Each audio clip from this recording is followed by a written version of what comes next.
ங்கிற ஒரு ஃபீலுமே வந்து பார்க்கும்போது தரும். அண்ட் இது வந்து என்ன பொறுத்தவரைக்கும் ஒரு ஸ்பாய்லர் தான். இந்த படத்தோட show runners, producer, author, directors அப்படின்னு நிறைய இன்டர்வியூஸ்ல இதை சொல்லிட்டாங்க. இருந்தாலும் இதை நான் வந்து ஒரு ஸ்பாய்லரா தான் வந்து சொல்றேன். ஏன்னா இந்த கேரக்டர் வந்து கொஞ்சம் புரியாத மாதிரி இருக்கும். ஏன்னா இந்த கேரக்டர் ஆல்ரெடி ஒரு படத்திலேயே இன்ட்ரடியூஸ் பண்ணியிருப்பாங்க. அந்த கேரக்டர் பேர் என்னன்னா டிக் அப்படிங்கிற கேரக்டர்.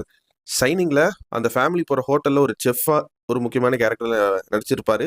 அந்த கேரக்டரோட ஸ்பின் ஆஃப் தான் வந்து இந்த it welcome to Derry web சீரிஸ்ல யூஸ் பண்ணியிருக்காங்க. ஆஸ் யூசுவல் அந்த சைனிங் படத்துக்கும் இந்த இட் வெல்கம் டு டெரிக்குமே பாத்தீங்கன்னா நாவல் பேஸ்டா தான் வந்து ரெண்டுமே வந்து எடுத்திருக்காங்க. அந்த நாவலை எழுதினது ஸ்டீஃபன் கிங். ஸோ அந்த ரெண்டு வேர்ல்டும் அழகா வந்து மெர்ஜ் பண்ணியிருக்காங்க இந்த இட் வெல்கம் டு டெரியில. அண்ட் இந்த டிக்குங்கிற கேரக்டருக்கு ஒரு தனியான ஒரு வெப் சீரிஸோ படமா வந்து ஃபியூச்சர்ல வரப்போகுது அப்படின்னு சொல்றாங்க.